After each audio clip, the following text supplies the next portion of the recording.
वेद प्रेमियों सुधी श्रोताओं, संप्रति हम सब ऋग्वेद के पंचम मंडल के 52वें सूक्त के 10वें मंत्र की व्याख्या में प्रवेश करने जा रहे हैं। मंत्र दृष्टार्थ शावाश आते छंद अनुष्टुप देवता मरुद्गण हैं।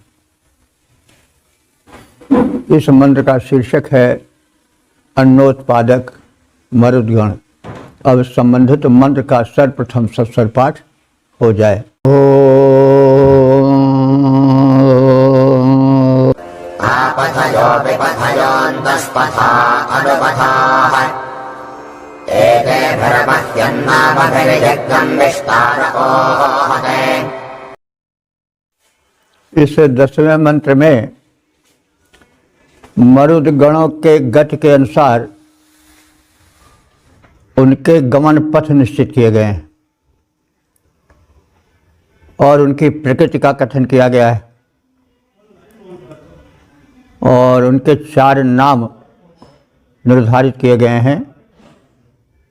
आपथ, विपथ, अंतःपथ और अनुपथ। तो इन चार मार्गों से गमन करने वाले मरुत वृक्ष के कारण है और वृक्ष से अन्न उत्पन्न होता है, इसलिए उन्हें यज्ञों का संपादक भी कहा गया है। क्योंकि मरुतों के प्रभाव से मेघ बनते हैं, वर्षा होती है मानसून से, और वर्षा से कृषि कर्म होता है, अन्नादि उत्पन्न होते हैं और उन्हीं अन्नों के माध्यम से यज्ञादि कर्म होते हैं। तो इस तरह से यज्ञादि शुभ कर्मों के संपादक मरुद्गण हैं। उनके गमन की प्रकृति के अनुसार उनके 4 नाम निश्चित किए गए हैं। वे चारों नामों में पहला नाम जो है वो है आपथया, यानी आपथ, समीप के मार्ग से जाने वाले। तो पवन के झोंके हमारे समीप से गुजरकर हमारे शरीर का स्पर्श करते हुए जाते हैं, इसलिए वे समीप से जाने वाले कहे गए हैं और उनका नाम रखा गया है आपथ। और विपथया दूसरा नाम उन मरुद्गणों का रखा गया है विपथ। विपथ का अर्थ हुआ कि विविध मार्गों से जाने वाले, सर्वत्र जाने वाले। तो वायु की गति तो सर्वत्र है, इसलिए उनका नाम विपथ रखा गया है। अंतःपथाः, उनका तीसरा नाम अंतःपथ है, यानी गुप्त मार्गों में भी, गुप्त स्थानों में भी, गुफा आदि में भी उनका प्रवेश रहता है। अथवा जो हमारा शरीर है या प्राणियों का शरीर है, उनमें भी प्राणवायु के रूप में वे स्थित रहते हैं। प्राण, अपान, समान, व्यान, उदान आदि के रूप में भी उन्हीं का रूप है। तो जो मरुद्गण है ये प्रत्यक्ष देवता हैं और इन्हीं के अनुकूलता से शिष्ट में अनुकूलता है, शरीर में अनुकूलता है, स्वास्थ्य है। जब प्राणवायु क्षीण होने लगता है, शरीर क्षीण हो जाता है। उदान वायु जो कंठ के ऊपर का भाग है, उसमें जो वायु संचार करता है उसको उदान वायु कहते हैं। तो उदान वायु जब क्षीण होने लगता है तो मनुष्य की मेधा, स्मरण शक्ति कम होने लगती है। प्रायः आपने देखा होगा वृद्ध लोग बहुत अस्पष्ट ध्वनि निकाल पाते हैं, ठीक से स्वर नहीं निकल पाता है। तो इसका कारण हुआ कि उदान वायु उनकी क्षीण हो गई है। इसी तरह से अन्य प्राणों के विषय में भी है। तो जहाँ पर प्राण शक्ति क्षीण या निर्बल हो जाती है, वहाँ के अंग अब क्षीण हो जाते हैं, सक्रियता समाप्त हो जाती है या बहुत कम हो जाती है। तो यह अंतः पथ वाले भी हैं, क्योंकि अंतःकरण में या गुप्त स्थानों में, गुफा आदि में भी विचरण करते हैं, इसलिए इनका तीसरा नाम अंतःपथ है। और अनुपथाः, ये अनुकूल मार्गों से भी जाने वाले हैं और ऊंचे आकाश में भी जाने वाले हैं। तो उच्च आकाश में जो इनका गमन होता है, यानी अंतरिक्ष का जो वो सबसे ऊपरी भाग है, वहाँ कहा जाता है कि मरुदगण बड़ी तीव्रता से चलते हैं, आंधी ऐसी हमेशा बनी रहती है। तो इसीलिए उस पवन को, उस मरुदगण के रूप को मातरिश्वा कहा जाता है। मातरिश्वा का अर्थ हुआ मातरि अंतरिक्षे श्वसिति इति मातरिश्वा। तो जो अंतरिक्ष के ऊपरी तह पर श्वसन करे यानी प्रवाहित हो, वो मातरिश्वा है। तो इन मरुदगणों के विविध गमन मार्ग हैं, कहीं तेज हैं, कहीं धीमे हैं, कहीं निकट प्रतीत होते हैं, कहीं दूर प्रतीत होते हैं। तो अगर कहीं चक्रवात हम सबसे दूर आता है तो वो दूर ही हैं, जिनके निकट आता है वहाँ उनके निकट हैं। तो इस प्रकार से इनके गमन प्रकृति के अनुसार इनके गमन के 4 मार्ग बताए गए हैं, जो इस प्रकार से आपथया, ये मरुदगण समीप के मार्ग से जाने के कारण अपथ कहे जाते हैं। विपथ इसलिए कहे जाते हैं कि विविध मार्गों से इनके जाने के अनेक रास्ते हैं, कोई एक रास्ता नहीं है, किसी भी रास्ते से जा सकते हैं, इसलिए उनको विपथ कहा गया है। ये अंतः, इनका तीसरा नाम है अनुपथाः, यानी अंतः पथिक, अंतः पथ, अंतःकरण में प्राणियों के ये चलते हैं, श्वसन करते हैं, अंतरिक्ष में भी श्वसन करते हैं। तो इस तरह से यह मतलब यह प्राणियों के शरीर में, उसके भीतर या गुफा आदि दुष्प्रवेश स्थलों पर गमन करने के कारण यह अंतःपथ हैं। और अनुपथ, और ये विख्यात जब अंतरिक्ष आदि में तीव्र गति से गमन करते हैं तो ये अनुपथ कहे जाते हैं। तो ऐसे मरुदगण जो वृष्टि के कारण हैं, उनके लिए हे उपासकों,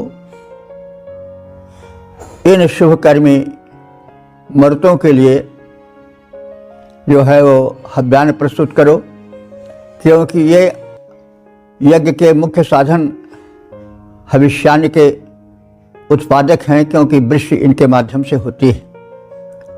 ये कहा गया है जैसे पहले के मंत्रों में, मानसून भी इनका एक रूप है मरुदगणों का ही, चक्रवात भी इन्हीं का रूप है, और वृष्टि जो है वो 2 रूपों में होती है, एक तो मानसूनी पवन के द्वारा, दूसरे चक्रवाती पवन के द्वारा। इसके विषय में पिछले मंत्रों में कहा गया है। जो शीतकालीन वर्षा होती है वो चक्रवातीय वर्षा है, चक्र की तरह घूमती हुई चलती है, चौवाई जिसको कहते हैं।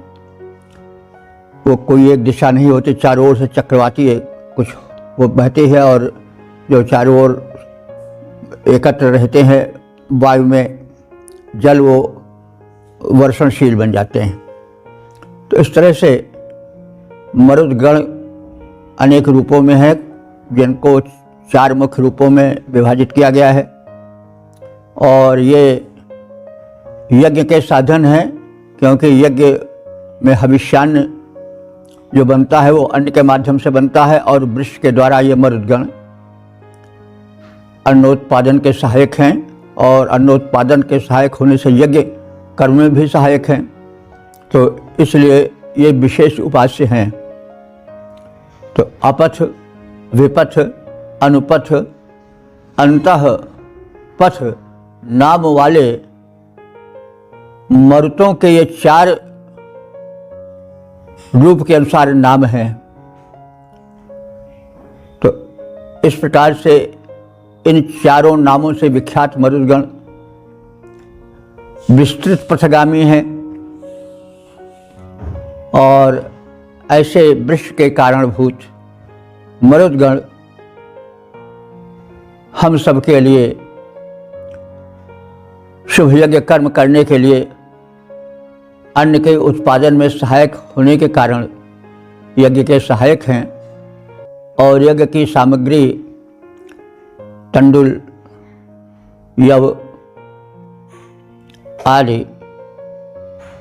इन्हीं मरुतों के द्वारा कराई गई वृष्टि के माध्यम से हम सब यज्ञशील प्राणियों को प्राप्त होती हैं।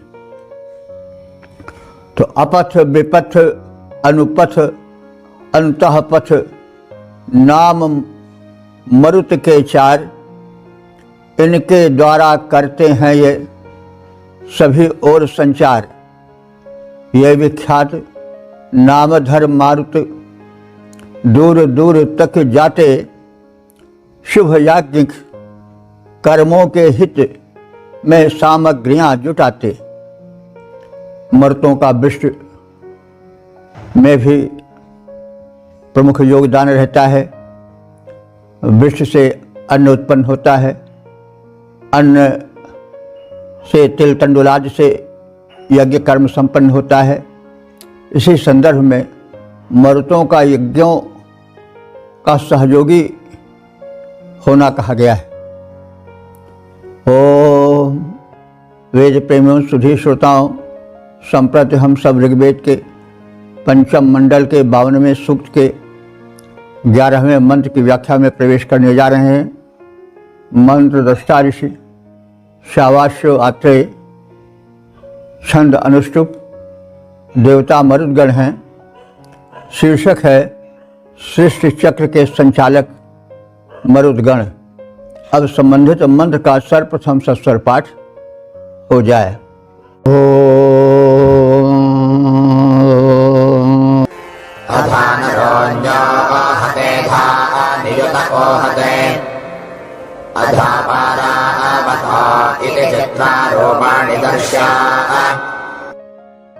इस 11वें मंत्र में मरुदगणों की महत्ता का कथन है।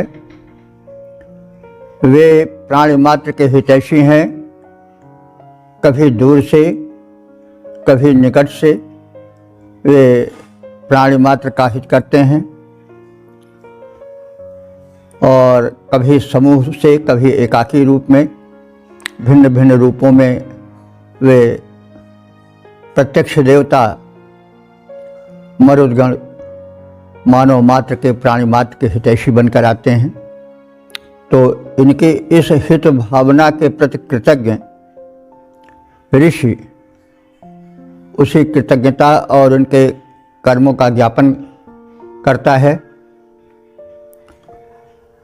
अध, अध माने कभी कभी, नरह, नरह माने नेता, ये मरुदगणों के लिए आया है।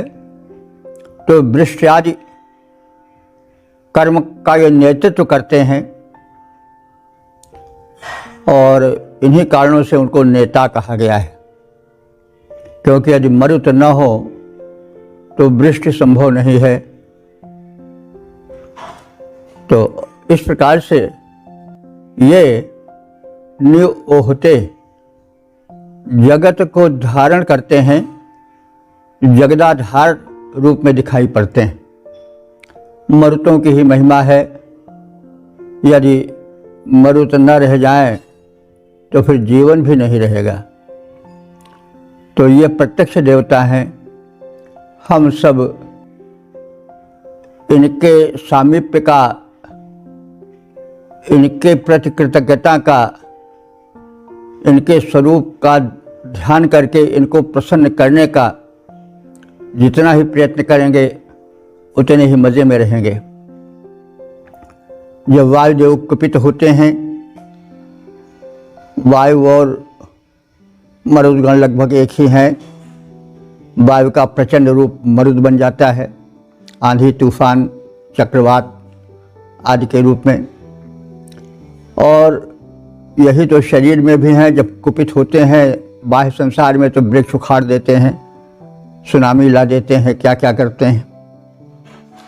और जब शरीर के भीतर ये मरुदगण प्रकुप्त होते हैं तो फिर शूल उत्पन्न होते हैं, जगह जगह पर वात का प्रकोप होता है, आदमी कराहता है और तड़फता है पीड़ा से।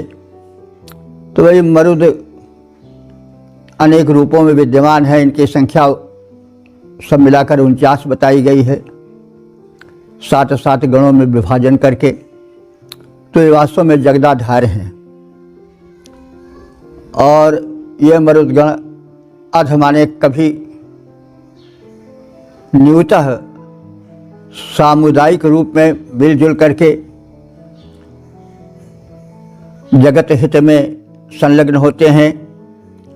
अध माने कभी कभी ये परावतः माने दूर रहकर भी प्राणी मात्र के हित में लगे रहते हैं। और ओहते माने सृष्टि संचालन का भार वहन करते हैं। चित्रारूपाणी, चित्र माने विलक्षण आश्चर्यजनक इनके रूप हैं जो दर्शा देखने योग्य हैं। यानी मरुत के कितने रूप हैं, कहीं पर प्रचंड रूप है, कहीं पर कोमल रूप है, कहीं पर वर्षा करने वाला रूप है, कहीं चक्रवात वाला रूप है, कहीं शीतल मंद सुगंध वाला मलय पवन वाला रूप है, कहीं प्राणवायु के रूप में है।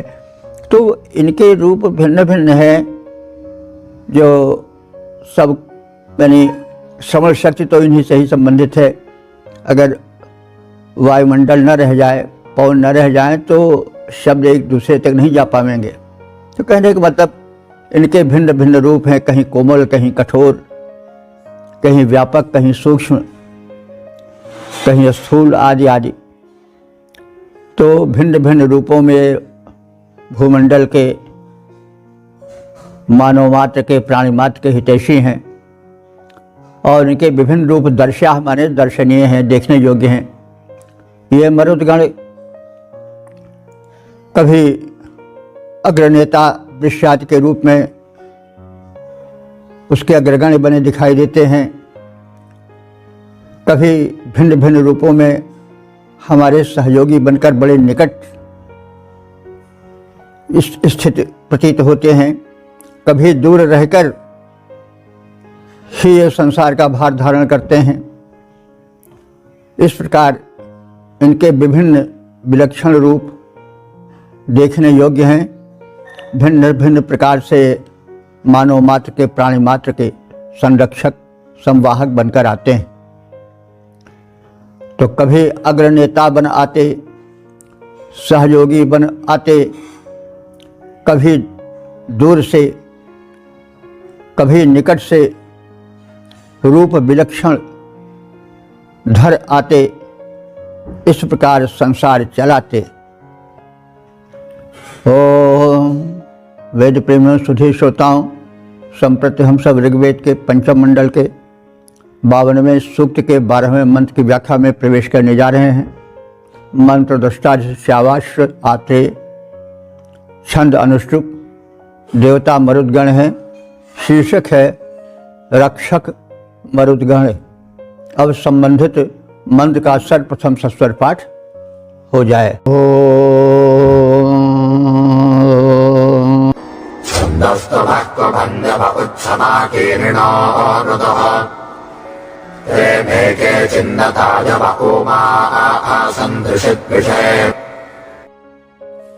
इस 12वें मंत्र में मरुदगणों द्वारा मानव के भिन्न भिन्न रूपों में सहायक होने का कथन है।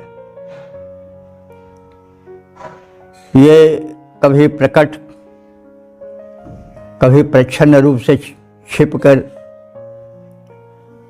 कभी किसी रूप में, कभी किसी रूप में मानव मात्र के सहायक और रक्षक बनकर आते हैं।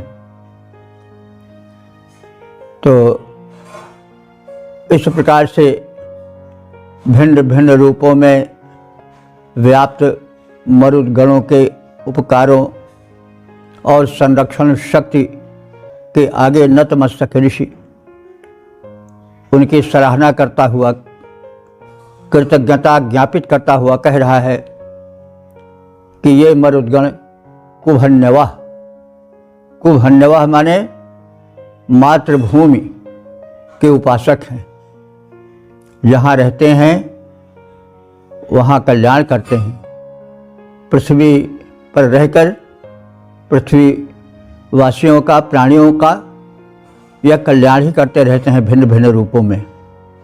अस्त यह छंदः अशुभः, छंदों के माध्यम से प्रशंसनीय है, सराहनीय है, अस्तुत्य है। कीर्णः माने स्तुति करने वालों के लिए, जो इनकी स्तुति करते हैं उनके लिए ये विशिष्ट कृपा करने वाले होते हैं। स्तुतिकर्ता कीरी कहते हैं स्तुतिकर्ता को, कीर्णः बहुवचन है। ये आराधकों के, स्तुतिकर्ताओं के विशेष हितैषी हैं। उत्सम, ये उत्स कहते हैं जल स्रोत को, जल प्रवाह को। ये जल प्रवाह को नियंत्रित करते हैं और प्रवाहित करते हैं। तो केचित, इनमें से कुछ यानी मरुद्गण 49 हैं संख्या में, तो इनमें से केचित कुछ मरुद्गण में मेरे लिए तायवह न, जैसे ताय कहते हैं चोर को, तो तायवह न माने चोरों के समान। तो ये चोरों के समान मतलब चोर तो कोई बहुत अच्छा नहीं माना जाता है, लेकिन यहाँ पर थोड़ी एक जैसे हम कभी कभी प्रेम में भी कह देते हैं कुछ ऐसे, जैसे किसी से प्रेम कहते हैं अरे बड़ा बदमाश है भाई ये, छोटे बच्चे को देख करके, तो वो कोई दुर्भावना से नहीं होता है। अब माखन चोर कहा जाता है कृष्ण को, तो कोई दुर्भावना से थोड़ी कहा जाता है। चित चोर, माखन चोर, तो ये सब एक मतलब शब्द तो विपरीत है, लेकिन अर्थ स्निग्ध रहता है, स्नेहिल अर्थ व्यक्त करता है। तो ये कभी कभी चोरों के समान आते हैं, यानी बड़े गुप्त रूप से, बिना कुछ किसी को सूचित किए ही रक्षा कर जाते हैं, और इस प्रकार से उमा माने रक्षणकर्ता बन जाते हैं गुप्त रूप से। कभी कभी ये दृश्य माने दृश्य पथ में प्रत्यक्ष रूप से आकर के रक्षा करते हैं। और ये त्रिशे आसन हम सबके तेजो बल को बढ़ाते हैं, क्योंकि जब पवन का संचार ठीक रहता है तो तेज और बल का वर्धन होता है। तो ये भी मरुत की ही महिमा है। मरुत के जब 49 रूप हैं तो उसमें से तरह तरह के रूप हैं। प्राणवायु को भी हम उनसे जोड़कर देख सकते हैं। तो जब प्राणवायु शरीर में सशक्त रहता है तो तेजोबल बढ़ता है। प्राणवायु जहाँ जहाँ क्षीण होने लगता है वहाँ वहाँ का बल जो है वो अल्प होता जाता है। प्राणापान समान व्यान उदान जो हैं, जैसा हम कहे हैं कि जब प्राणवायु क्षीण होगी तो नाभि के ऊपर से गले तक का भाग कमज़ोर पड़ जाएगा, ब्लड प्रेशर, हार्ट फेलोर आदि की स्थिति आ जाएगी। जब नाभि के नीचे वाला भाग जो अपान वायु के संचार का स्थल कहा जाता है वो क्षीण हो जाएगा तो गठियाँ, कमर दर्द और चलने फिरने में कमज़ोरी का अनुभव होगा।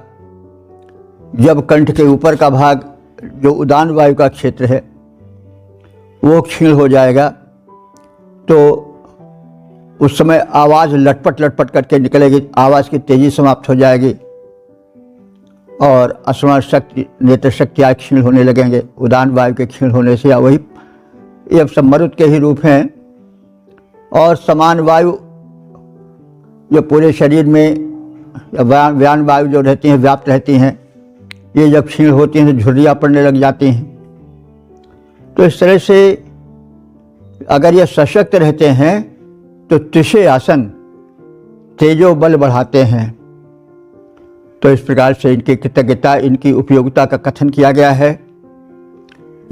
ये मरुदगण जो हैं मातृभूमि के भक्त हैं, यानी पृथ्वी पर रहते हैं तो पृथ्वी के कल्याण के लिए सदैव यत्नशील रहते हैं। ये अपने गुणों के कारण, मानवों के हितैषी होने के कारण सराहनीय है। मरुदगण अपने उपासकों के हेतु जल प्रवाह प्रकट करते रहते हैं। उनमें से कुछ प्रकट और कुछ गुप्त रूप से संरक्षण करते रहते हैं और तेजोबल की वृद्धि करते रहते हैं। मातृभूमि के भक्त मरुदगण बने हितैषी आए, वे अस्तुत्य भक्त के हित में जल प्रवाह प्रकटाए। गुप्त प्रकट दोनों रूपों में रक्षक बने सुहाए। वीर मरुदगण निज उपासकों का है तेज बढ़ाए। ओम वेद प्रेमियों, सुधी श्रोताओं, संप्रति हम सब ऋग्वेद के पंचम मंडल के 52वें सूक्त के 13वें मंत्र की व्याख्या में प्रवेश करने जा रहे हैं। मंत्र दृष्टा ऋषि शाबाश आत्रेय, छंद अनुष्टुप, देवता मरुदगण हैं। शीर्षक है मरुतोपासना हेतु संदेश। अब संबंधित मंत्र का सर्वप्रथम सस्वर पाठ हो जाए।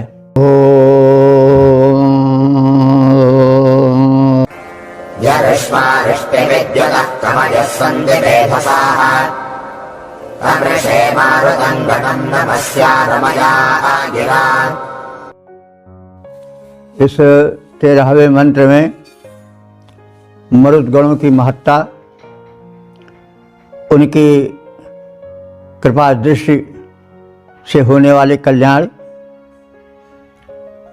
और उनके सत्कर्मों से, सत्प्रयासों से भूमंडल में शुभ की योजना आज से जो है कृतज्ञ ऋषि अन्य ऋषियों से, अस्तोताओं से अनुरोध करता है कि हे ऋष्वा, हे ऋषिगण, आप मरुदगणों की स्तुति करो। ये ऋष्वा, ये जो मरुदगण हैं व्यापक हैं और ऋष्टि विद्युता, ये विद्युत के अस्त्र धारण करने वाले हैं और उन अस्त्रों से द्युत हैं, उन अस्त्रों से वे द्युतिमान हैं, चमक रहे हैं। कवया, ये एक और तो अस्त्र शस्त्र धारण करने से प्रभावशाली दिख पड़ते हैं, दूसरी ओर कवया माने ज्ञानी भी हैं। केवल ये शक्तिमान ही नहीं वरन ज्ञानवान भी हैं, कवि भी हैं। कवि का अर्थ ज्ञानी, रचनाकार आदि होता है। ऋग्वेद में छंद रचनाकार को ही कवि नहीं कहा गया है। ये शब्द बाद में जो छंद रचना करते हैं, कविता करते हैं, उनके लिए प्रयुक्त हुआ है। लेकिन ऋग्वेद में प्रायः कवि का अर्थ ज्ञानी, रचनाकार आदि के रूप में है। छंदोबद्ध कविता करने वाले के ही लिए नहीं है ये। तो ये जो है मरुदगण, ये वीर हैं, बड़े बड़े अस्त्र शस्त्र चमकीले धारण करते हैं।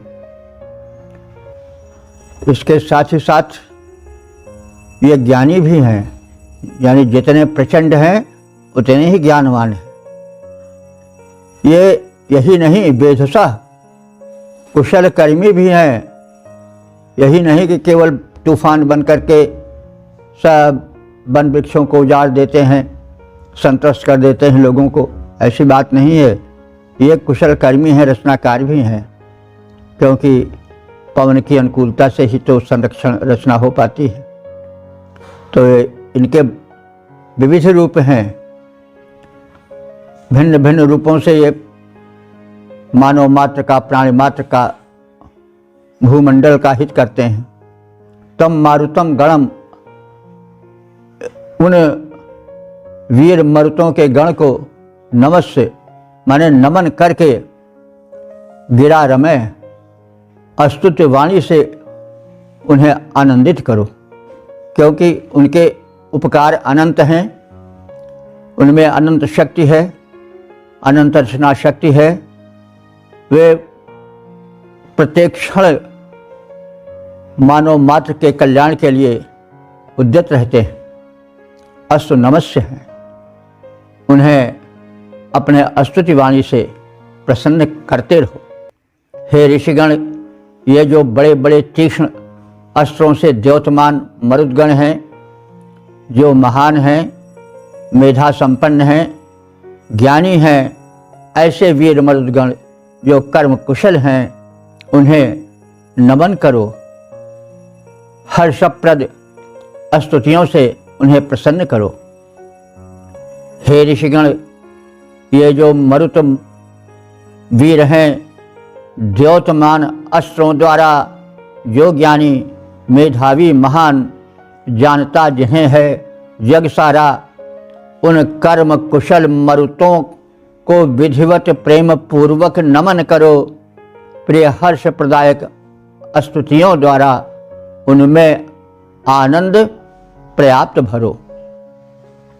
ओम वेद प्रेमियों, सुधी श्रोताओं, संप्रति हम सब ऋग्वेद के पंचम मंडल के 52वें सूक्त के 14वें मंत्र की व्याख्या में प्रवेश करने जा रहे हैं।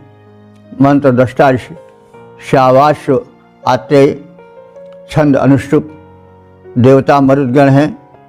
शीर्षक है उपासक स्तुति करें, मरुदगण स्तुति स्वीकार करें। अब संबंधित मंत्र का सर्वप्रथम सस्वर पाठ हो जाए।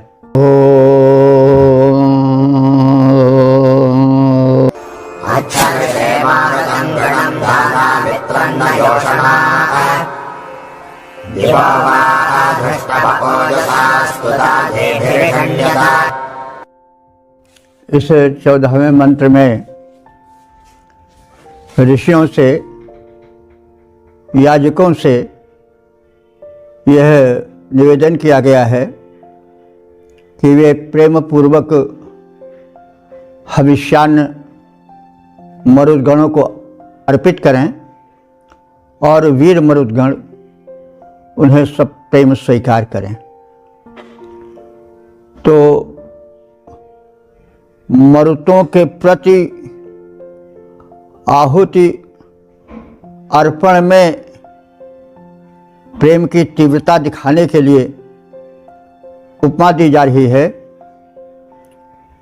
कि योषणा मित्रम न। योषणा कहते हैं पत्नी को, प्रियतमा को, स्त्री को, कि जैसे प्रियतमा अपने प्रियतम को प्रसन्न करने के लिए चलती है, वैसे तुम इन वीर मरुतों को प्रसन्न करने के लिए हव्यार्पण लेकर चलो, हविष्यान्न लेकर चलो। तो हे ऋषिगण, प्रियतम को प्रसन्न करने वाली प्रियतमा के समान तुम हविष्यान्न लेकर वीर मरुतों के पास जाओ। तो वही ऋषयः योषणा मित्रम न। प्रियतम को प्रसन्न करने के लिए प्रियतमा जिस प्रकार से उपहार, खाद्य सामग्री आदि लेकर जाती है, वैसे तुम भी मर्तों के समीप गमन करो, आहुति आदि को लेकर के। ये देखिए, यहाँ पर उपमा जो है वो अश्लीलता के लिए नहीं है, बल्कि यह एक लगन के लिए है, एक भावना की तीव्रता के लिए है। क्योंकि भावना में जब तक तीव्रता नहीं रहती तब तक प्रेम का प्रखर रूप नहीं प्रकट होता है। तुलसीदास जी ने भी इसीलिए कहा है कि काम ही नारी प्यारी जिम, लोभी ही प्रिय जिम दाम, तिम रघुनाथ निरंतर प्रिय लागहु मोहि राम। तो ऐसे तो आप हमारे बड़े प्रिय हो, बड़े प्यारे हो, बड़े निकट के हो, लोग कह देते हैं तो औपचारिकता है, लेकिन प्रेम वह है जो कि पूर्ण समर्पण लिए हुए हो। तो प्रियतमा चाहते कि उसका प्रियतम कितना प्रसन्न हो, तो उसके भावना में जो तीव्रता होती है, सघनता होती है, तीक्ष्णता होती है, वही तीक्ष्णता जब भक्ति में होती है तब वह मिलता है। हंस प्रीतम नहीं पाया, जिन पाया तिन रोए, तो कहा गया है। और इसी भावना को लेकर के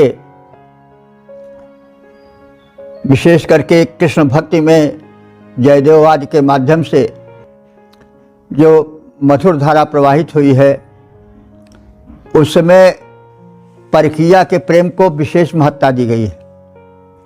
प्रेम दो के होते हैं ना, स्वकीया के और परकीया के। तो स्वकीया का प्रेम धीरे धीरे घटने लगता है, वह एक जीवन का सामान्य अंग बनकर रह जाता है।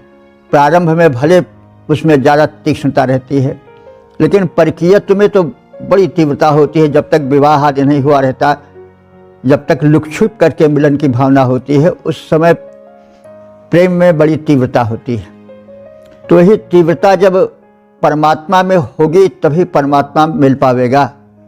इसलिए कृष्ण भक्ति में राधा को ज़्यादा प्रधानता दी गई है रुक्मिणी की अपेक्षा। रुक्मिणी सखिया है कृष्ण की, जब तक परकिया थी तब तक तो बड़ा प्रेम था। कृष्ण को हरण करना पड़ा और रुक्मिणी को अपने परिवार के विरुद्ध कृष्ण के प्रेम के लिए समुद्यत दिखाई, अपने को दिखाना पड़ा या अपने को उन्होंने प्रस्तुत किया उसी रूप में। लेकिन बाद में वह प्रेम सामान्य बनकर रह गया। लेकिन राधा चूंकि सखिया नहीं है, इसलिए उनका प्रेम जो है वो अधिक प्रगाढ़ है। इसीलिए कृष्णोपासना में राधे राधे कहा जाता है, रुक्मिणी रुक्मिणी नहीं कहा जाता है। इस विषय में एक प्रेमियों का, कथावाचकों का कथन है कि एक बार कृष्ण ने प्रेम की परख के लिए अपने में एक पीड़ा का प्रदर्शन किया कि देखें किसमें कितना प्रेम है। उनकी अनेक रानियां थीं, प्रेमिकाएं थीं। तो जब पूछा गया कि आप का यह कष्ट कैसे मिटेगा, तो उन्होंने कहा कि जो अपने अंगूठे का धोवन हमें दे, उसको हम पान करेंगे तभी हमारी यह हृदय की पीड़ा मिट सकेगी। तो रुक्मिणी याद से कहा गया, तो उन्होंने कहा कि भाई अब अपने पति को अंगूठे का धोवन पिला करके हम नरगामी नहीं बनेंगे। सभी उनके रानियों ने इनकार कर दिया कि हम यह नहीं कर सकती हैं क्योंकि हम नरकगामी हो जाएंगे। राधा से कहा गया जो उनकी परकिया थी, तो उन्होंने कहा कि ले जाओ भाई, हमारे प्रियतम की पीड़ा दूर हो, सुखी हो, हमें एक नहीं सैकड़ों बार नरक भोगना पड़े, हमें स्वीकार है। तो मतलब ये प्रेम की प्रगाढ़ता है। जब प्रेम सामान्य हो जाता है तो स्वर्ग नरक की तो वो भी तो एक स्वार्थ ही है, हम नरक जाएंगे, हम स्वर्ग जाएंगे। लेकिन सच्चा प्रेम समर्पण चाहता है, वो केवल प्रदान करना ही जानता है, वो सिर्फ प्रेम को पहचानता है और कुछ नहीं। तो यही प्रेम जब परमात्मा के प्रति होता है तभी परमात्मा मिलता है। तो राम राम सब ही कहे ठग ठाकुर और चोर, बिना प्रेम रिझे नहीं तुलसी नंद किशोर। तो प्रेम की प्रगाढ़ता परम आवश्यक है, और यही इसीलिए कहा गया काम ही नारी प्यारी लोभी प्रिय जिमिदाम तिम रघुनाथ निरंतर प्रिय लागो महिराम। तो कहने का मतलब यहाँ जो यह भावना है कि जिस प्रकार से प्रियतमा प्रियतम को उपहार प्रस्तुत करती है, समर्पण करती है, उसी समर्पित भावना से, उसी तीव्रता से हे उपासकों, हे ऋषिगणों, तुम मरुतों को आहुति प्रदान करो। तो यह बात इसलिए कही गई कि प्रेम में तीव्रता होनी चाहिए। केवल औपचारिकता से कोई चीज़ प्रदान की जाती है तो उसमें वो तीव्रता नहीं आती है। तो अब आप चाहें तो कह सकते हैं कि उपासना में परकीया का प्रवेश वेद के इस मंत्र से देखा जा सकता है। तो प्रेम में परकीयत्व का प्रवेश इस मंत्र में द्रष्टव्य है। तो वेदोखिलो धर्म मूलम, सभी विचारधाराएं, सभी भक्त पद्धतियाँ, ज्ञान पद्धतियाँ, दर्शन पद्धतियाँ वेद से ही निकली हैं। यह सर्वविदित तथ्य है। तो अब यहाँ पर इस तथ्य को उजागर करने के लिए थोड़ा संकेत कर दिया गया। तो योषणा मित्रम न, जिस प्रकार से प्रियतम को प्रसन्न करने के लिए प्रियतमा उपहार देती है, सेवा प्रस्तुत करती है, उसी प्रकार हे उपासकों, तुम मारुतम गणम अच्छ, तुम मरुत गणों के संघ की अच्छी प्रकार से उपासना करो, और दाना माने दान की वस्तुओं को, आहुति आदि को उनके पास लेकर एक प्रेम भरी तीव्र भावना के साथ जाओ, क्योंकि ये मरुतगण बड़े महान हैं। ओजसा धृष्णवा, ये बल के द्वारा शत्रु दल की धज्जियां उड़ा देने वाले हैं। दिवाहवा, ये दिन के समान तेजस्वी हैं। धी भी अस्तुताः, स्तुतियों द्वारा प्रशंसित होकर ये प्रसन्न हो जाते हैं, और इष्णयतः, तरह तरह के अन्न देते हैं। इसलिए तुम इधर उसी प्रेम और लगन और तल्लीनता के साथ आओ और उन्हें हव्यादि स्तुत्यादि समर्पित करो। तो हे ऋषिगण, प्रियतम को प्रसन्न करने वाली प्रियतमा के समान तुम हविष्यान लेकर वीर मरुतों के पास जाओ। अपने बल के द्वारा शत्रु दल की धज्जियां उड़ा देने वाले वीर मरुदगण स्तुतियों द्वारा प्रशंसित और प्रसन्न होने पर तुम सबको सर्वस्व प्रदान करेंगे। हे मरुदगण, तुम हमारे यज्ञ की ओर आओ और हम सब समर्पित भक्तों की स्तुतियों को और उपहारों को स्वीकार करो, यह आपसे प्रार्थना है।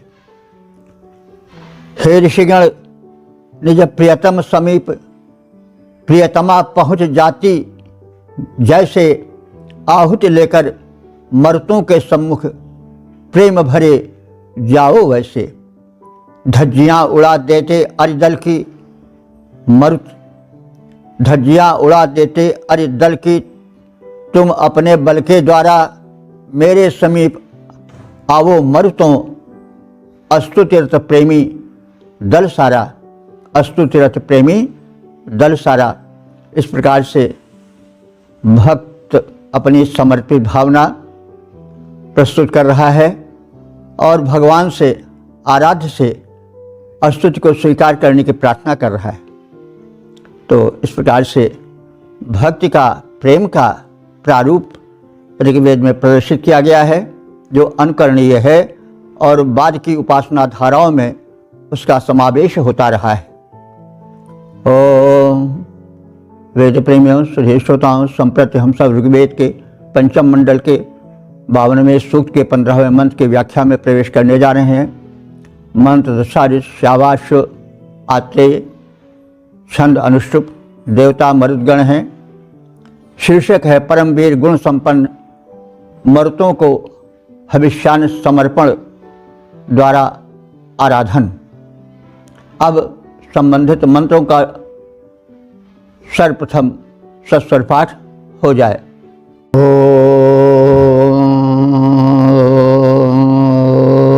नो मन्वान एषां देवान् गच्छान भक्षणात् दाना सचेतसोरभिर्यामश्रुतेभिरञ्जिभिः।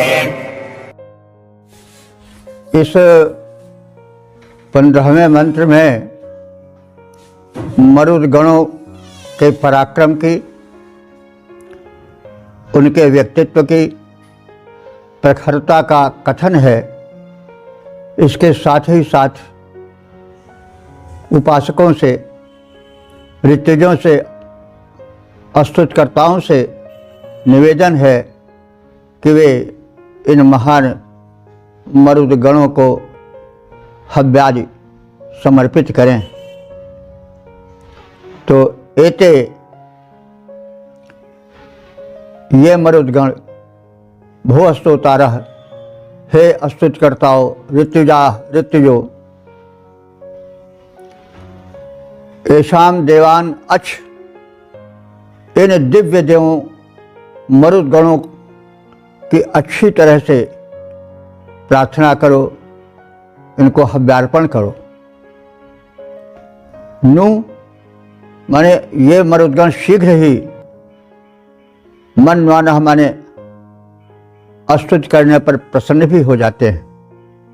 ये मरुदगण सूर्य भी, ज्ञानी द्वारा, याम श्रुते भी, ये मनुष्य, ये जो मरुदगण है वो ज्ञानी हैं और याम श्रुते भी चढ़ाई करने में, पराक्रम दिखलाने में, आक्रमण करने में विख्यात हैं।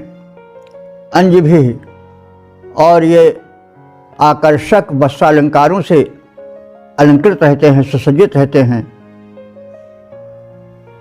इस प्रकार से प्रभावशाली व्यक्तित्व और बलशाली मर्दों के प्रति हे ऋषियों, हे याजकों, तुम दाना माने हविष्यान जो तुम इन्हें चढ़ाना चाहते हो, देना चाहते हो, उसके साथ सचेत माने चैतन्यता के साथ, सावधानी के साथ गमन करो। तो ये तेजस्वी मरुदगण परमवीर हैं, संकटों से पार लगा देने वाले, आक्रमण करने में विख्यात हैं, ज्ञानी हैं और वस्त्रालंकारों से सुसज्जित रहने वाले हैं। ऐसे तेजस्वी, ऐसे प्रभावशाली व्यक्तित्व वाले मर्दों, वीरों के पास हे हविष्यान्न प्रदाताओं, हे स्तुतिकर्ताओं, तुम हविष्यान्न के साथ, आहुतियों के साथ पहुँचो और उन्हें हविष्यान्न प्रदान करो। तेजस्वी मरुत महान, संकटों से है पार लगा पाते, विख्यात आक्रमणकारी हैं, ज्ञानी महान माने जाते। सज्जित वस्त्रालंकारों से विधिवत उनका परिचय पाओ, सज्जित वस्त्रालंकारों से विधिवत उनका परिचय पाओ। ऐसे वीरों के पास हव्य लेकर के शीघ्र पहुँच जाओ। ओम वेद प्रेमियों, सुधी श्रोताओं, संप्रति हम सब ऋग्वेद के पंचम मंडल के 52वें सूक्त के 16वें मंत्र की व्याख्या में प्रवेश करने जा रहे हैं। मंत्र शिष्यावास आते छंद पंक्ति और देवता मरुदगण हैं। शीर्षक है मरुदगणों द्वारा आत्म परिचय। अब संबंधित मंत्र का सस्वर पाठ हो जाए।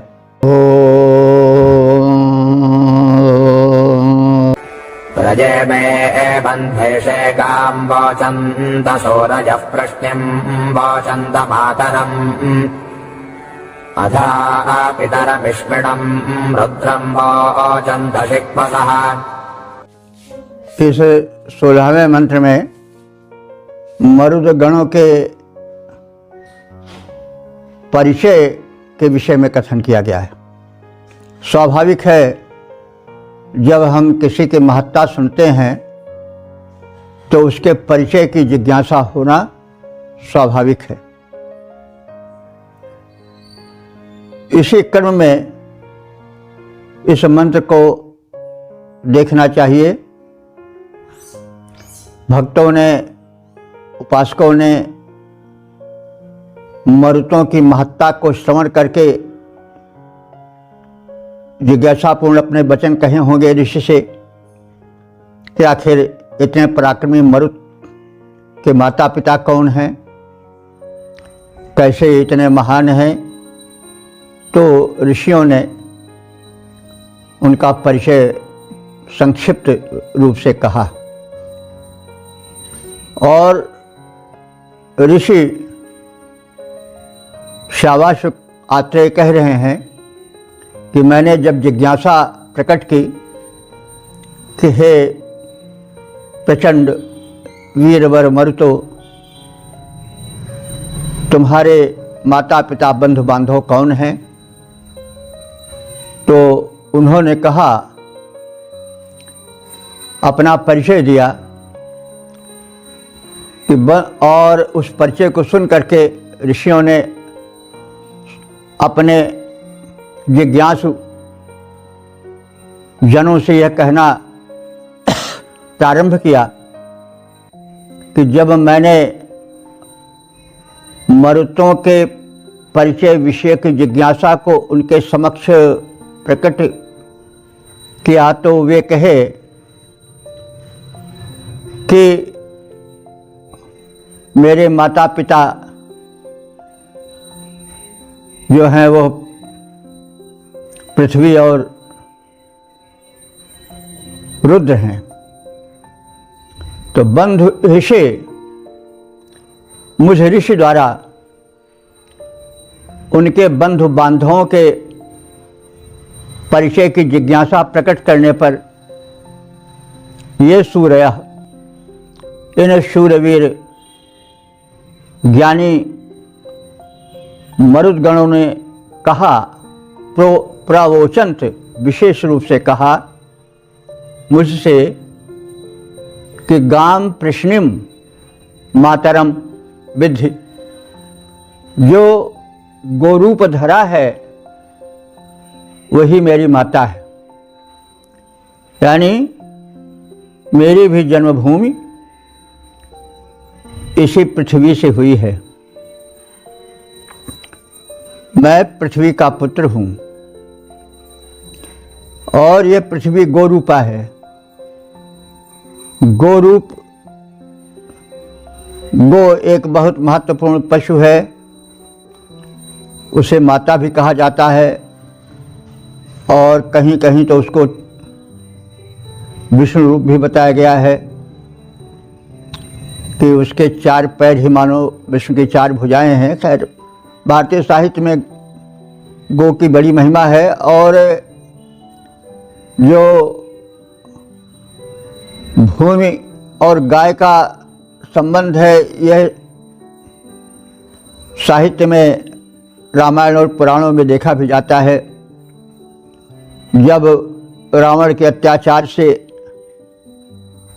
लोग संत्रस्त हो गया, धरती विशिष्ट रूप से पीड़ित हुई, तब वो गाय का रूप बना करके ब्रह्मा के पास गई कि मैं संत्रस्त हूँ। तो गाय और पृथ्वी का संबंध राम कथा में और पुराणों में भी देखा जाता है।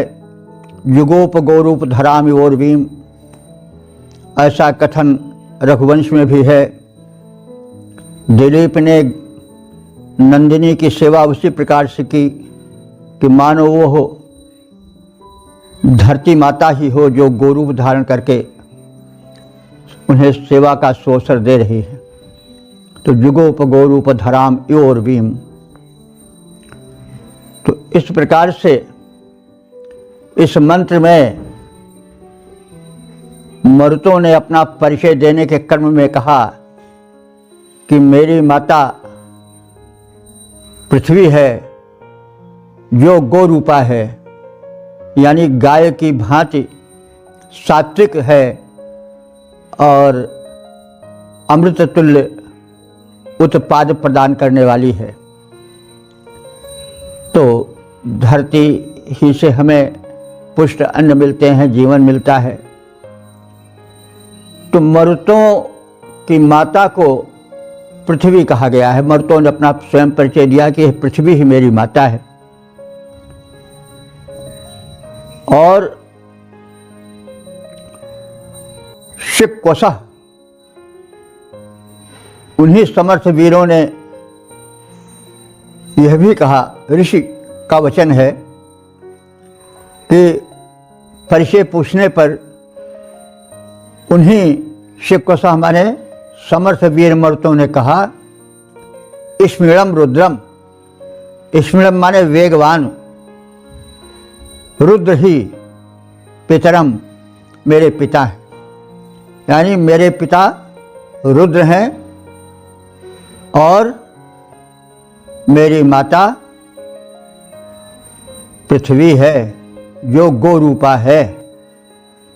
पृथ्वी को गो भी कहा जाता है।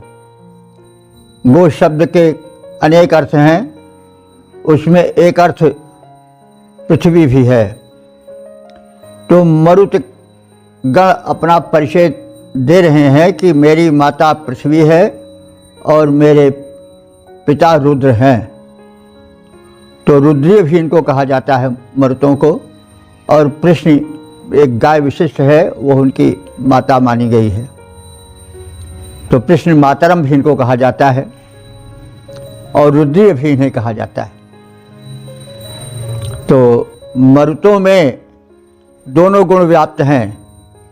वे रुद्र की तरह प्रचंड भी हैं और पृथ्वी की तरह क्षमाशील भी हैं। सुख भी देने वाले हैं और प्रचंड होने पर उखाड़ फेंकने वाले हैं। तो पृथ्वी में क्षमाशीलता है तो रुद्र में प्रचंडता है, और दोनों का समावेश मरुद गणों में है। और संतानों में माता पिता के गुण का संक्रमण होता ही है। तो इस प्रकार से परिचय पूछे जाने पर उन ज्ञानी मरुतों ने परिचय के रूप में कहा कि गाय और पृथ्वी हमारी माताएं हैं, या गो रूप धारण करने वाली, गो सदृशा सीधी सादी और पालन पोषण करने वाली, दुग्ध प्रदान करने वाली, उत्पाद अर्थात उपज प्रदान करने वाली जो धरती है वही मेरी माता है, और वेगवान रुद्र हमारे पिता हैं। परिचय स्वरूप मरुतों ने अपना परिचय ऐसा बतलाया है, पिता रुद्र, पृथ्वी माता, परिचय का यही रूप आया। तो कृष्ण एक गाय विशेष है, एक गाय की उच्च कोटि की नस्ल है। तो भूमि और गाय में एक रूपता वैदिक युग से मान्य चली आ रही है, जिसकी छाया रामायण आदि ग्रंथों में, धार्मिक ग्रंथों में, पुराणों में प्राप्त होती है। ओम वेद प्रेमियों, सुधी श्रोताओं, संप्रति हम सब ऋग्वेद के पंचम मंडल के 52वें सूक्त के 17वें मंत्र की व्याख्या में प्रवेश करने जा रहे हैं। मंत्र दृष्टा शिष्यावास आत्रेय, छंद पंक्ति और देवता मरुदगण हैं।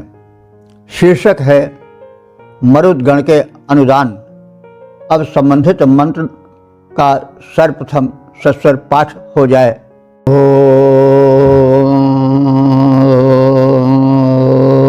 सप्तमे सप्तशातिन एकमेका शताददः यमुना आजामधिश्रुतमुद्राधो गव्यं व्रजे निराधो अश्व्यं व्रजे।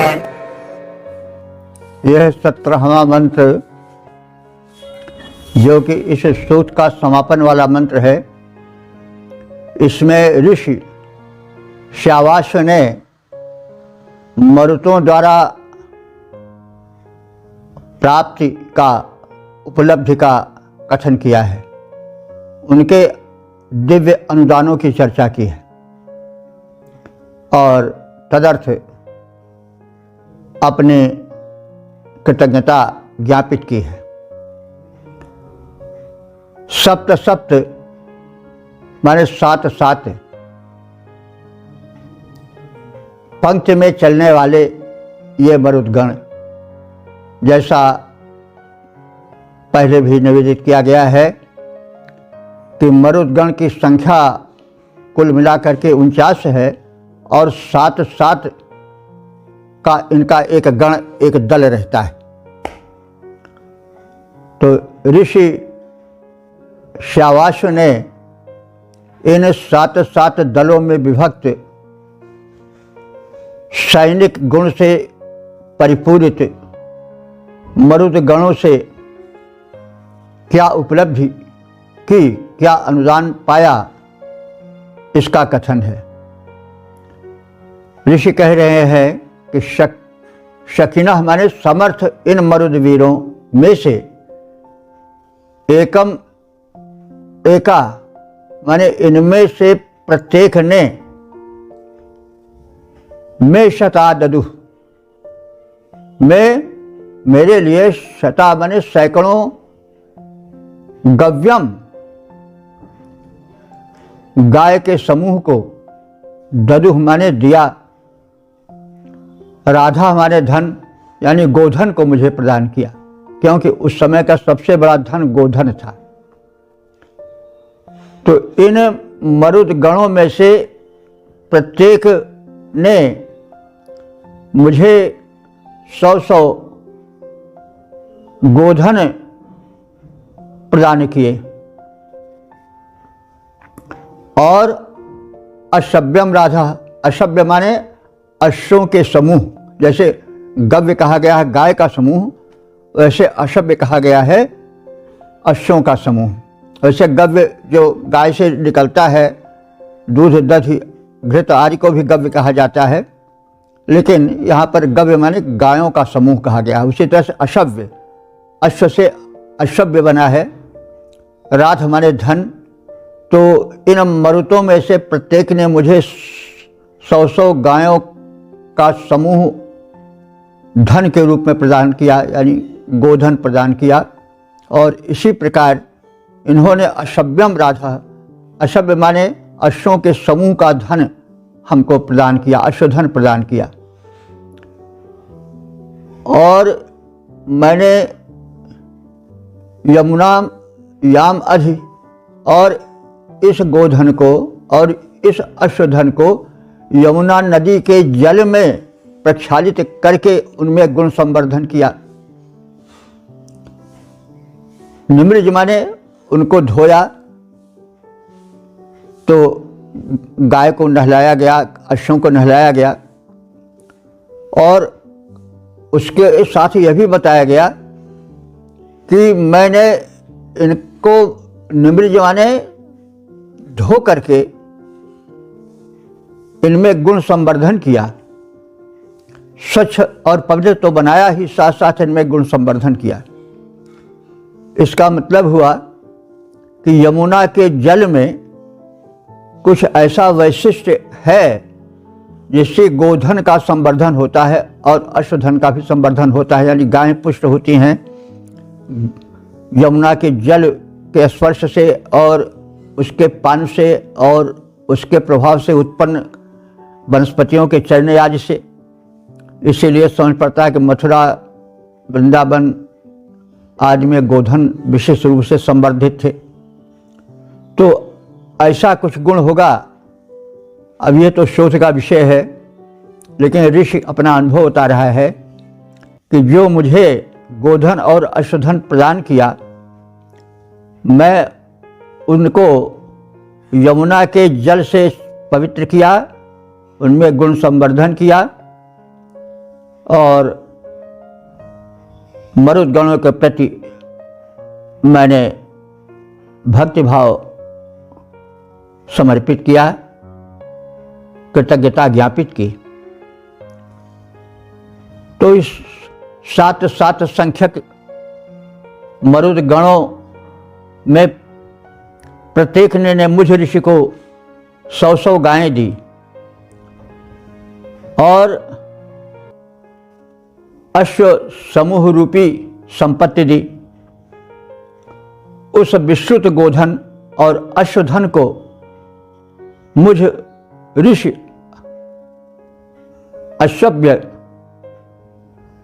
श्रावस्व ने यमुना के जल में उनको पखार कर उसके जल को उन्हें पीने हेतु दे करके और उस जल से उत्पन्न वनस्पतियों के द्वारा उन्हें खाद्य सामग्री आदि दे करके उन्हें पुष्ट किया,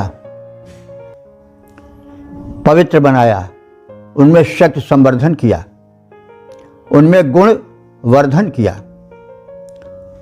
तो इस प्रकार से इस मंत्र में कुछ सूचनाएं भी मिलती हैं। एक सूचना तो यह मिलती है कि ऋषि श्रावासु का आश्रम कहीं यमुना के तट पर था और तब तक आर्यों का प्रसार यमुना नदी तक हो चुका था, क्योंकि आर्यों का मूल प्रदेश तो सिंधु प्रदेश है, सिंध और पंजाब वाला प्रदेश। यहीं पर वेद मंत्रों का दर्शन हुआ, जो अब दुर्भाग्यवश राजनेताओं की अदूरदर्शिता बस आजकल हमारे हाथ में नहीं है।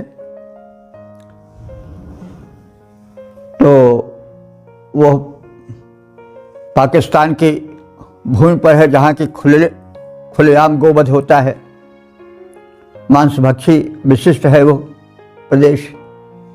खैर, तो यह तो एक ज्ञान का विषय है कि उस समय तक आज सप्त सिंधु प्रदेश से लेकर के यमुना तक के भूगोल से पूर्ण परिचित हो गए थे। दक्षिण भारत में आर्यों के प्रवेश का अभी तक कोई वर्णन नहीं मिला, कोई संकेत नहीं मिला, क्योंकि नर्मदा कावेरी आदि नदियों का चित्रण अभी तक नहीं हो पाया है, संभवतः आगे भी वेदों में नहीं है। ये तो रामायण काल में राम प्रवेश किए पहले ऋषि थे,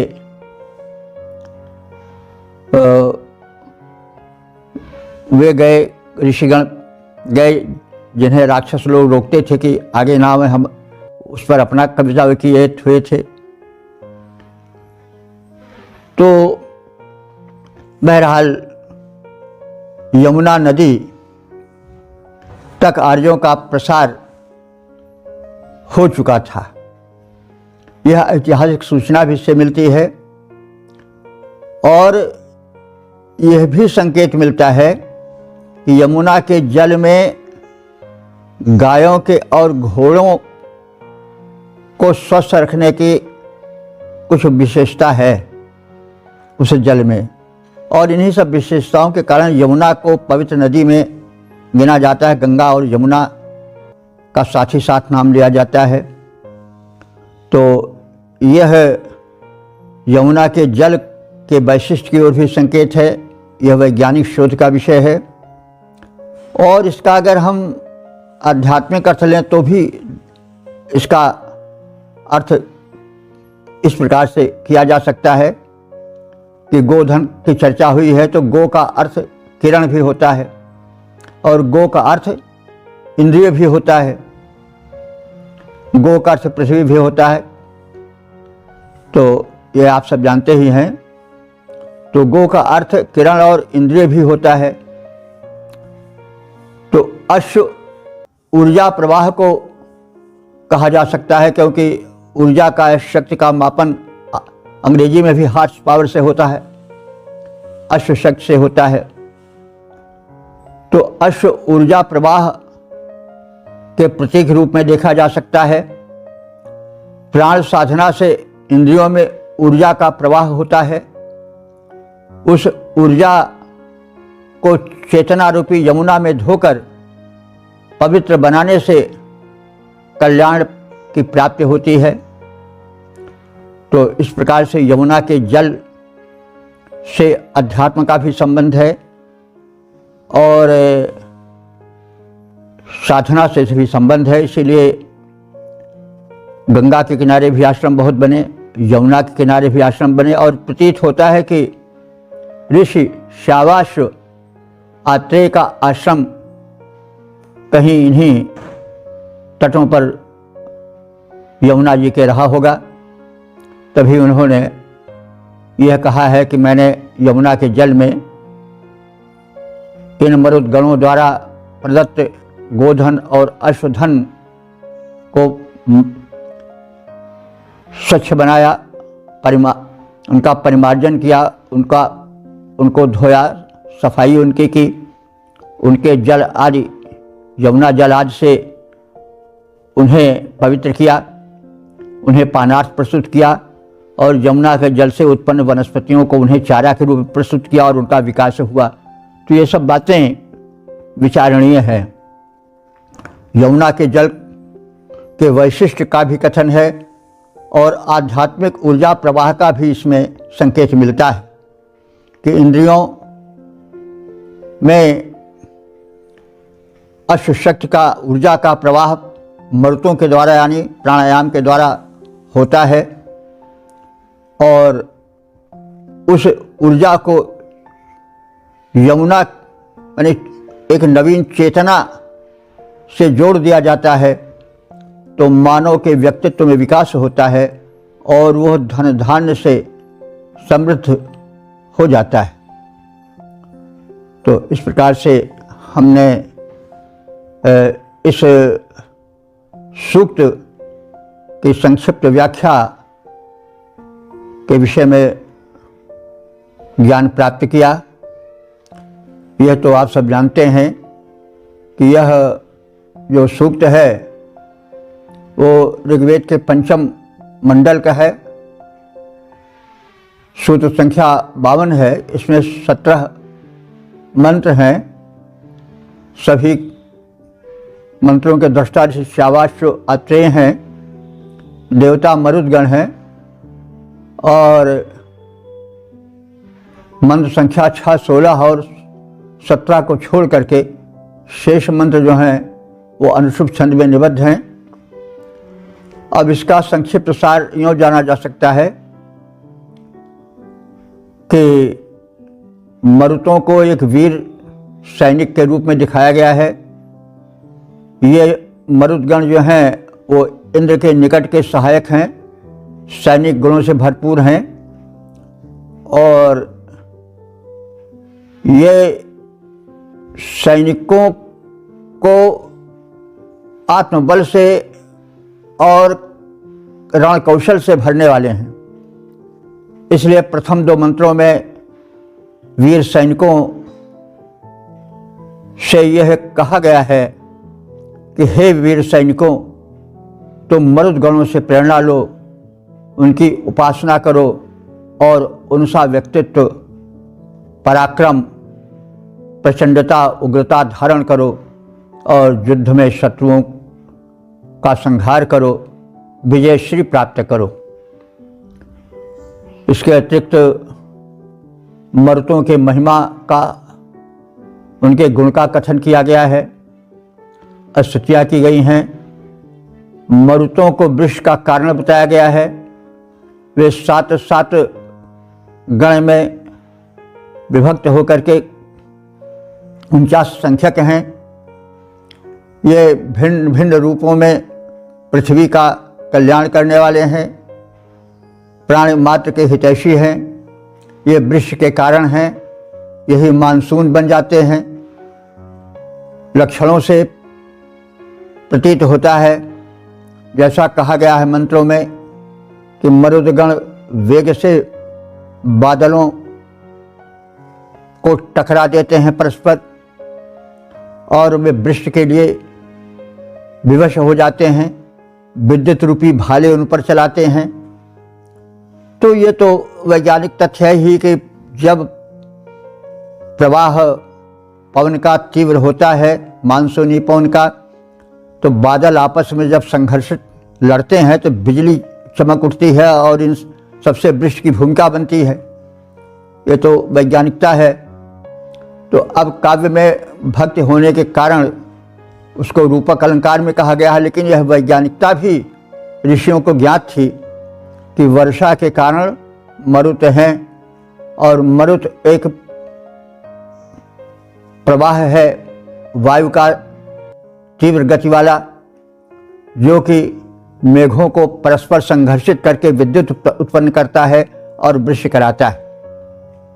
तो इस वैज्ञानिकता से भी ऋषिगण परिचित थे। अब कथन साहित्यिक है, इसलिए उसमें रूपक आदि का समावेश हो गया है। अब बातों के लड़ने से बिजली पैदा होती है तो सीधे सीधे विज्ञान है, लेकिन अब वो बिजली के भाले से प्रहार करते हैं और उसके बाद मेघ जल वर्षण को विवश हो जाते हैं। ये सब अलंकारिक कथन है, लेकिन काव्य में अलंकार भी आता है। तो ऋग्वेद एक काव्य भी कहा गया है कि पश्य देवस्य काव्यम यो न ममार न जीर्यति। यह ऋग्वेद देव काव्य है, जो कि न कभी मरता है न कभी बुढ़ा होता है, जीर्ण शीर्ण नहीं होता है। इसकी उपादेयता एक सी रहती है। तो ये मरुदगण उत्पादन के हेतु हैं, वृष्टि कराते हैं, इसलिए पृथ्वी पर वनस्पतियां उगती हैं, पृथ्वी धन धान्य और फल फूल से संपन्न होती है। ये अप्रतिहत शक्ति वाले हैं, इनके वेग को कोई रोक नहीं सकता है। ये अंधड़ तूफान बन करके चलते हैं, चक्रवात बन जाते हैं, तो इनका प्रचंड उग्र रूप दिखाई देता है। ये चक्रवाती वायु बन करके शरतकालीन वृष्टि भी कराते हैं।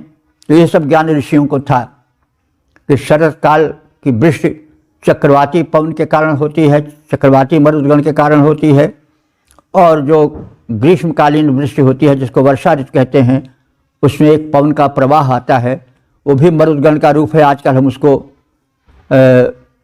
दूसरे नाम से कहते हैं, वो बात अलग है। तो इस प्रकार से मरुदगण वृष्टि के कारण हैं, वे उत्पादन के हेतु हैं। इस प्रकार से वर्षाऊ मानसून और चक्रवातीय वृष्टि के हेतुभूत मरुदगणों की इसमें विशेष चर्चा है।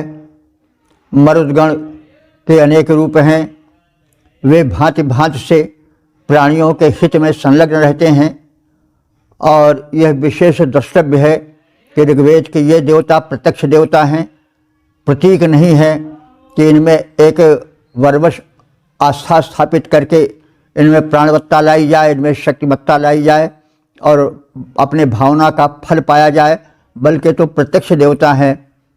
ये भांति भांति से मानव का प्राणी मात्र का रक्षण करते हैं।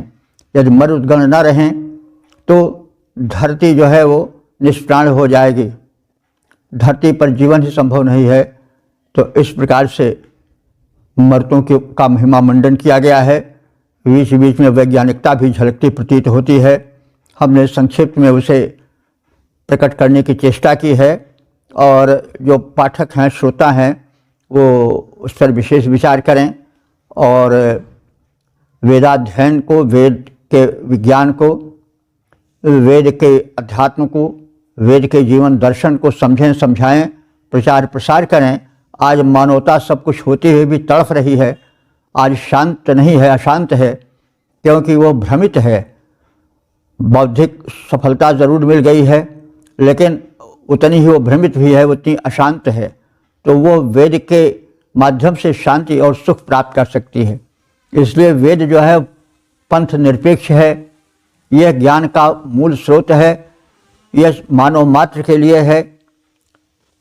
जब वेद लिखा गया था तो वेद के अतिरिक्त और कोई पंथ संप्रदाय था ही नहीं, बाद में सब इसी से निकले हैं, इसलिए यह मानव मात्र के लिए है। इस तथ्य का प्रचार प्रसार होना चाहिए, और भारत की ज्ञान ज्योति जो है वो विश्व के अंधकार को हरण करने वाली हो, और इसमें हम भारतीय ही विशिष्ट रूप से अपनी भूमिका अदा कर सकते हैं। वैसे तो जितने मध्य एशिया के निवासी हैं, जिसको जो मुस्लिम राष्ट्र हैं, इस्लामिक राष्ट्र हैं, वो भी सब आर्य ही हैं, जैसा कि कई बार कहा जा चुका है। क्योंकि रूप, रंग और नाक की बनावट, आँख की बनावट, चेहरे की बनावट सब कि एक ही तरह से है। थोड़ा काला गोरा हो जाना वो तो पर्यावरण के कारण, वातावरण के कारण हो जाता है। और जो यूरोप के वासी हैं, जिन्हें हम क्रिश्चियंस नाम से इस समय जानते हैं, ये सब भी एक ही पिता के संतान हैं और इनका रूप, रंग, शरीर की बनावट, नाक, नक्शा, कद, पद सब एक ही तरह से है। और वेद इन सबके कल्याण के लिए प्रस्तुत किया गया है। तो इसलिए सारे मत मतांतर को भूल करके जब वेद में लोग प्रवेश करेंगे तो फिर कल्याण संभव होगा। तो ये तो वैसे वैश्विक जिम्मेदारी है, सबकी जिम्मेदारी है, लेकिन भारतीयों की विशेष रूप से है, क्योंकि वेद का ज्ञान सर्वप्रथम भारत भूमि पर ही देखा गया और यहाँ के ऋषियों ने उसको छंदोबद्ध किया। और फिर बाद में ज्यों-ज्यों आबादी बढ़ती गई त्यों-त्यों कुछ स्वाभाविक है, परिवर्तन सृष्टि का नियम है, होता गया, लेकिन मूल में वेद ही सबके है। वेदो खिलो धर्म मूलम।